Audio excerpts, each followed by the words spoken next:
Shalom Bapak Ibu Saudara-saudara yang terkasih di dalam Yesus Kristus. Secara pribadi ataupun keluarga, mari kita membaca firman Tuhan Yohanes pasal 4 ayat 13 sampai ayat yang ke-15. Jawab Yesus kepadanya, "Barang siapa minum air ini, dia akan haus lagi. Tetapi barang siapa minum air yang akan kuberikan kepadanya, ia tidak akan haus untuk selama-lamanya.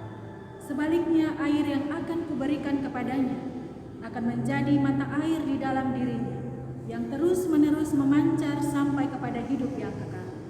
Kata perempuan itu kepadanya, "Tuhan, berikanlah aku air itu, supaya aku tidak haus dan tidak usah datang lagi ke sini untuk menimba air." Bapak Ibu Saudara, tema firman Tuhan di saat ini, Yesus sumber air hidup. Saudaraku, kita tahu bersama bahwa air adalah kebutuhan mendasar hidup manusia. Untuk minum, mencuci, untuk mandi, dan lain-lain sebagainya. Apalagi dengan keadaan saat ini, ketika kita diperhadapkan dengan virus corona, kebutuhan air menjadi meningkat. Kita harus lebih sering cuci tangan. Bahkan dianjurkan cuci tangan di air yang mengalir. Nah, saudaraku yang kekasih, bagaimana kalau kebutuhan air ini tidak terpenuhi? Bisa saja kita menjadi kotor karena kita tidak bisa cuci tangan, kita tidak bisa mandi, dan lain sebagainya. Nah, saudaraku yang kekasih, kita juga bisa merasa haus kalau tidak ada air untuk diminum. Bahkan saudara, kalau kita kekurangan air atau dehidrasi, tubuh kita menjadi lemas. Orang gampang sakit. Dan juga kalau lebih banyak kekurangan cairan bisa menyebabkan kematian. Saudaraku, di dalam Alkitab air dipakai untuk melambangkan Yesus sebagai air hidup. Darinya mengalir aliran-aliran kehidupan. Dalam bacaan kita ada percakapan antara perempuan Samaria dan Yesus di pinggir sumur. Yesus menyapa secara pribadi. Tidak ada orang lain di sekitar mereka. Para murid disampaikan bahwa sedang ke kota untuk membeli makanan. Yesus tahu dia adalah seorang Samaria, dan orang Samaria itu tidak disukai oleh orang-orang Yahudi.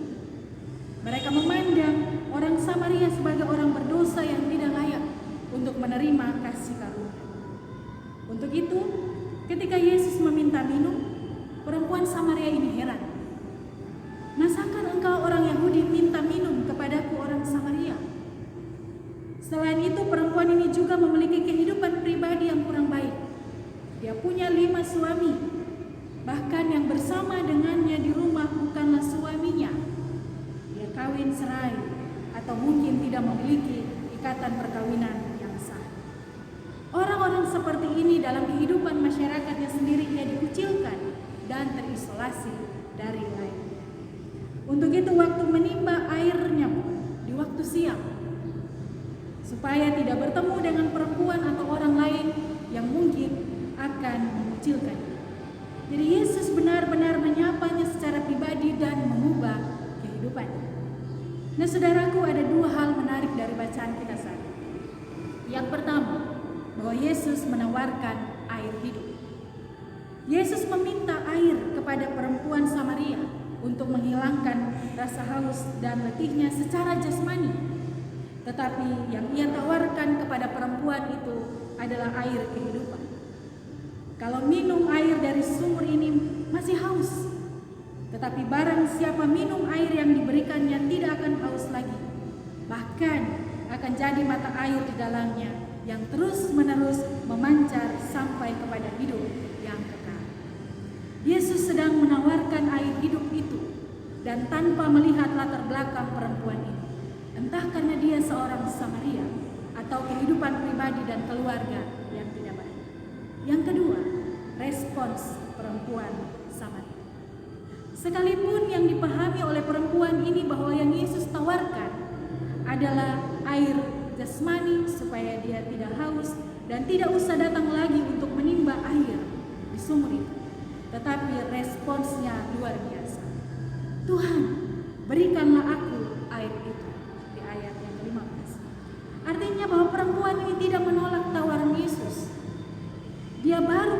memahami maksud dan siapa Yesus setelah Yesus menjelaskan kehidupan pribadinya yang memiliki 5 suami. Hidupnya tidak baik, tetapi Yesus mau bercakap-cakap dengannya. Bahkan lebih dari itu, Yesus menawarkan air hidup yang bisa memberi dia keselamatan dan hidup yang kekal. Nah, saudaraku yang kekasih, kalau kita membaca seterusnya bacaan ini, setelah bercakap-cakap dengan Yesus, perempuan ini langsung meninggalkan tempayannya dan berlari ke kota, dan dengan berani mengajak orang-orang yang ada di kota untuk melihat Yesus. Dia tidak lagi memusingkan dirinya sebagai perempuan berdosa dan harus berhadapan dengan banyak orang yang mungkin saja tidak percaya dengan perkataannya bahwa ia bertemu dengan Mesias, dengan Kristus yang artinya diurapi. Melalui perjumpaan yang indah ini, tidak hanya perempuan yang percaya pada Yesus, tetapi banyak orang Samaria yang menjadi percaya bahwa Yesus benar-benar juru selamat. Untuk itu, saudara kekasih, dengan firman Tuhan saat ini, Yesus menyapa saudara dan saya secara pribadi. Apapun latar belakang kehidupan kita, apapun kegelisahan dan persoalan kehidupan kita, Ia sedang menawarkan air hidup itu untuk kita. Bagaimana respon kita? Kadangkala saudara kita mengalami kekeringan dalam hidup ini karena diperhadapkan dengan persoalan-persoalan hidup yang rumit. Tetapi kalau kita meresponsnya seperti perempuan Samaria ini, ketika ia menerimanya, ia menerima kelegaan dan hidup yang kekal. Untuk itu saudara, mari menerima tawaran Yesus dalam kehidupan kita, supaya ada kelegaan, ada hidup yang kekal